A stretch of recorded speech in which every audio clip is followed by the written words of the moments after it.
이 내용을 보게 되면 목자 그러니까 양을 기르는 그 주인과 그리고 양들과의 관계를 잘 보여주는 장면인데, 목자는 양을 포기합니까? 가슴에 품고 갑니까?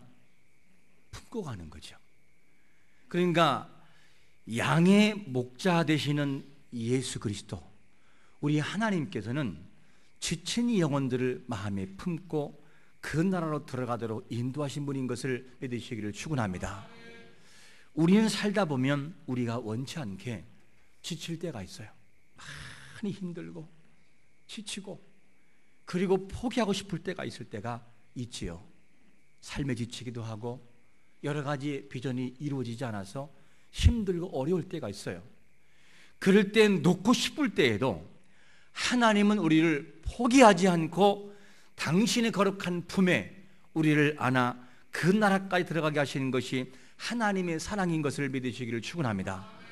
그게 우리의 목자가 되시는 하나님이시고, 그리고 우리를 인도하시는 예수 그리스도 그분이라는 거죠. 그래서 예수님께서는 자기 자신을 뭐에 비유하고 있느냐? 오늘 요한복음 10장 7절에 보니까 이렇게 비유하고 있어요. 그러므로 예수께서 다시 이르시되 내가 진실로 진실로 너희에게 말하노니 나는 뭐라고요? 양의 문이라는 거예요. 나는 양의 문이라. 왜 예수님은 자기 자신을 양의 문이라고 말씀할까? 양의 문이 어떤 것이길래 자기 자신을 양의 문에 비유할까? 이것을 이해하려면 히브리 문화를 조금 이해를 해야 됩니다. 히브리 문화에서 보통의 경우 낮에는 양들을 잘 치고 그 다음에 풀을 밖에서 뜯어 먹인 다음에 밤이 되면 이 양들을 몰아요. 어디를 몰으냐? 우리 안으로 양들을 집어넣어요. 그래야 맹수에게 죽지 않기 때문에. 그런데 이 당시에 밖에니까 양이 우리라고 해봤자 얼마나 좋겠습니까? 돌로 쌓아놓고 어느 정도 표시해 놓은 그런 울타리겠죠. 그리고 난 다음에 이 양이 그 안으로 다 들어가면 목자는 어디에서 있느냐? 목자가 양들이 들어간 그 위치에서 이제 문지기처럼 지키고 있는 거예요. 그러면서 그 입구에서 잠을 자기도 하고, 맹수가 하면 보호하기도 하고, 양과 염소가 나가려고 하면 그들을 보호해 줍니다. 그러면서 문지기와 같은 역할을 하면서 잠을 자요. 그렇기 때문에 문이 따로 있지는 않지만 목자가 그 자리를 지키고 있는 한 그게 뭐냐? 문의 역할을 감당하는 거예요. 문지기가 역할. 그래서 보통의 사람들은 이 히브리 문화에서 목동들은 자기를 일컬어 뭐라 그러냐? 나는요 양의 문입니다. 이렇게 표현했었어요. 그래서 양의 문으로 표현하고 있는 것을 보게 됩니다. 이 양의 문을 통해서 양들이 하나하나 들어오면 목자는 확인을 해요. 왜 쟤는 다리를 절까? 왜 다리를 절면서 저렇게 아플까? 그리고 양들을 잡아서 다시 치료해주고 그 양들을 평안하게 만들어요. 그게 목자가 하는 역할이에요. 어느 양도 포기하지 않고 끝까지 품에 안고 가고 그 양을 살핀다는 거예요. 그게 뭐냐? 양의 문이 되시는 예수 그리스도의 사랑이라는 거죠. 이것이 바로 주님의 사랑인데, 그러면 왜 예수님은 양의 문이라고 하는 말씀을 꼭 말씀하셔야 됐을까? 왜 그 말씀을 했을까? 그 배경은 어디에 있느냐? 요한복음 9장이라고 하는 배경사가 있어요. 배경이 이렇게 흘러가죠. 어느 안식일 날 나면서부터 속용된 한 사람이 오는데, 이 사람은 나면서부터 속용됐으니까 눈을 뜰 수가 없잖아요. 그래서 고칠 수 없고 안 되는 상황이 왔는데, 이것을 보시고 예수님이 너무 안타까워서 눈을 뜨게 하시죠. 진흙을 이겨서 침을 발라 눈을 뜬 다음에 그 사람을 치료해줘요. 신라물에 가서 이 눈을 씻어라. 그러면서 치유해 줍니다. 그리고 눈이 밝아진 거예요. 이 사건 때문에 누가 화가 나느냐? 유대인들이 이제는 화가 나는 거예요.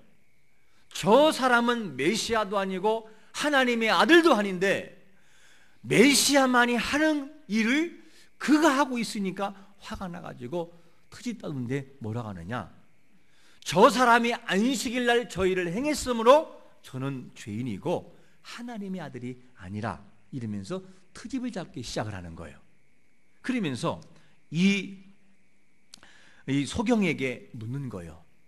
누가 너를 눈을 뜨게 했느냐? 그러면서 자꾸만 물어요. 그리고 난 다음에 또 누구한테 묻느냐? 그의 부모에게 물어요. 이 아들이 어떻게 해서 눈을 떴느냐? 너는 그것을 알고 있느냐? 너희들은 알고 있느냐? 이렇게 묻는 거죠. 그때 이 부모가 뭐라고 말하냐면, 눈을 뜬 저 아들이 내 아들인 것은 맞는데 내가 보질 못했고 누구로부터 눈을 뜬 것을 내가 알 수가 없다, 이렇게 말을 합니다. 왜 그랬을까? 진짜 몰랐을까? 알았지요. 그런데 이렇게 말할 수 없는 이유를 요한복음 9장 22절에서는 이렇게 증언합니다. 우리 한번 같이 읽어볼까요? 시작. 그 부모가 이렇게 말한 것은 이미 유대인들이 누구든지 예수를 그리스도로 신하는 자는 출교하기로 결의하였으므로 그들을 무서워함이었더라. 무슨 말이냐? 만약에 예수님이 그리스도라는 것을 고백하면 뭐 시킨다고요? 출교시킨다는 거예요. 출교가 뭐지요?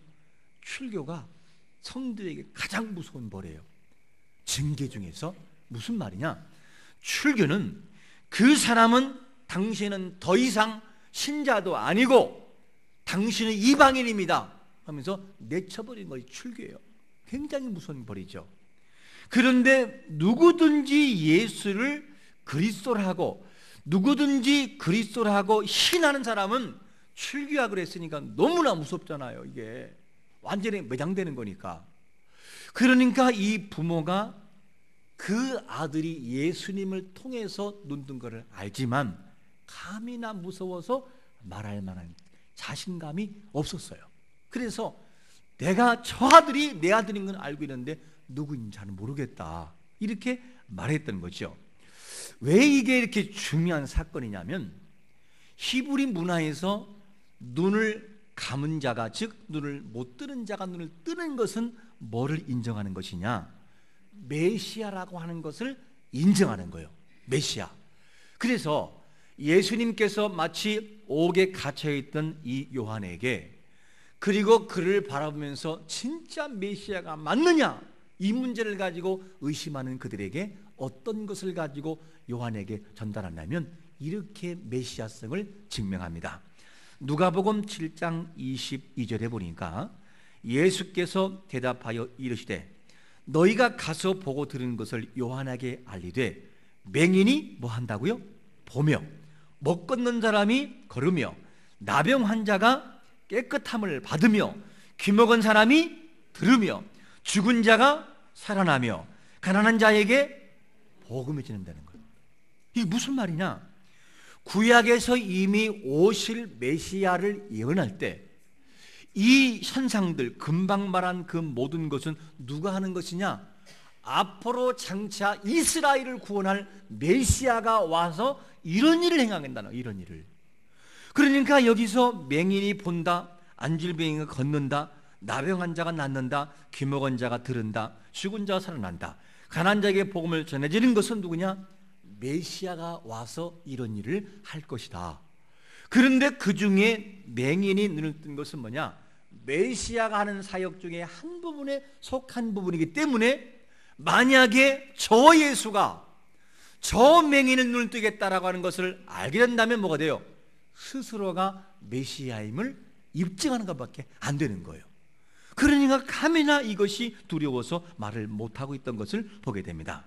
여러분, 이것을 알기 때문에 유대인의 입장에서 저 천뜨기 메시아, 갈릴리 출신 메시아가 이렇게 눈을 뜨겠다는 것을, 이것이 입증돼 버리면 메시아임을 입증하지 않을 수가 없고 고백하지 않을 수가 없다는 것이죠. 그래서 유대인들은 긴장할 수밖에 없는 거예요. 유대인들이 눈뜬 자를 계속해서 추궁하는 거예요. 네가 정말 눈 뜨게 한 것이 저 사람이 맞느냐? 자꾸 추궁하니까 이제는 눈 뜬 사람이 화가 났어요. 그래도 하는 말이 뭐냐면 참으로 이상하다고. 아니 내 눈을 뜨게 하였는데 눈을 뜨게 한 자가 저 사람인데, 예수란 사람인데 당신들이 그를 모르냐? 그를 모르냐? 하나님은 분명히 내가 알기로는 죄인의 말을 안 듣고 의인의, 즉 경건한 자의 말을 듣는 것으로 알고 있다. 창세 이후로 맹인이 눈뜬 자가 없다면, 저가 나를 눈을 뜨게 했다면 저가 메시아가 아니냐? 그거를 돌려가지고 그냥 화가 나서 말을 해버리는 거예요. 그를 진짜 당신들이 모르는 것이냐? 그러면서 탁 강한 소리로 소경이 눈뜬 자가 그렇게 말하고 있는 것을 보게 됩니다. 이렇게 말을 하게 되는데, 돌려서 말을 하니까 이 말을 들었던 유대인들이 할 말이 있어야지요. 그래가지고 할 말이 없으니까 네가 나를, 우리를 가르치려고 하느냐? 그러면서 확 화를 내면서 내쳐버려요. 다른 말로 말하면 출교시켰다 그 말이에요. 이 사실을 보셨던 이 예수님께서는 그 사실을 알고 있어요. 그러니까 유대인들은 자기들을 스스로를 뭐라고 하느냐? 자기 자신들이 양의 문이고 목자라고 말을 했었어요. 그런데 목자라는 사람들이 양을 내쳐버리고 쳐버려버리니까 예수님 뭐라고 하느냐? 얘들아, 나는 양의 문이란다. 언제든지 나에게 다가오거라.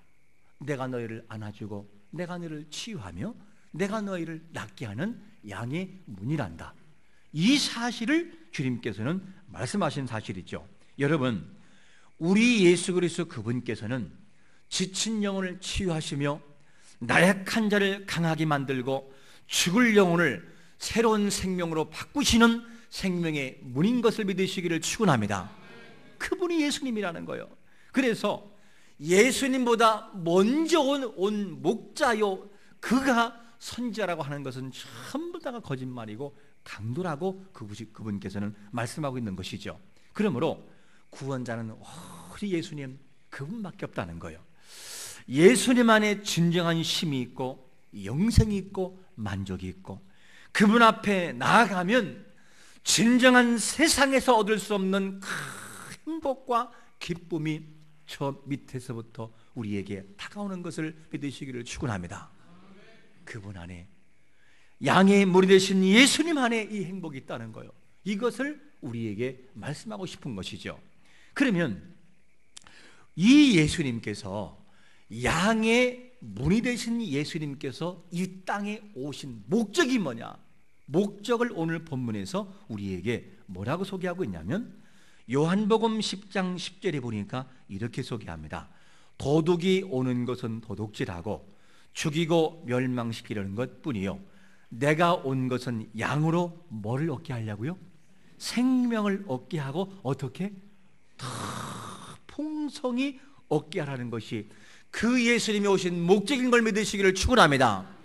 지친 영혼이 있다면, 나약한 영혼이 있다면 예수님을 통하여 생명이 주어지고 더 풍성으로 나가기를 축원합니다. 하나님의 약속이니까 그것이 가능하다는 거예요.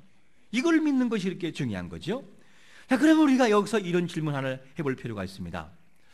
예수님이 우리를 생명을 얻게 하고 더 나은 모습을 가지고 오셨다면, 그 예수님께서는 그거를 우리에게 주시기 위해서 지불한 것은 무엇일까? 무엇을 지불했길래 우리에게는 진정한 평강과 행복이 주어지는 것일까? 그 예수님이 지불한 것은 뭐냐면 자기 생명을 내놓았어요. 생명. 자기 목숨을 걸고 십자가에, 즉 저주스러운 십자가에 내려놓으심으로 우리에게는 진정한 평강과 행복과 더 나은 모습이 주어진 것을 믿으시기를 축원합니다. 우리의 행복과 우리의 기쁨은 그냥 주어진 것이 아니었다는 거예요. 뭐냐? 예수님의 고통과 예수님의 피 흘리심이 우리의 행복을 만들어 놓았고 생명을 만들어 놓았고 풍성을 만들어 놓았던 것이죠. 어떻게 이것이 그냥 될 수가 있겠냐는 말이에요. 그런데 그 저주스러운 십자가가 얼마나 힘들었으면 예수님이 십자가를 앞두고 무슨 말씀하시느냐, 이러한 아픔의 이야기를 내려놓아요. 입에 내어놓아요. 마태복음 26장 39절에 보니까 제가 한번 읽어볼게요. 조금 나아가사 얼굴을 땅에 대시고 엎드려 기도하여 이르시되 내 아버지여 만일 할만 하시거든 뭐라고요?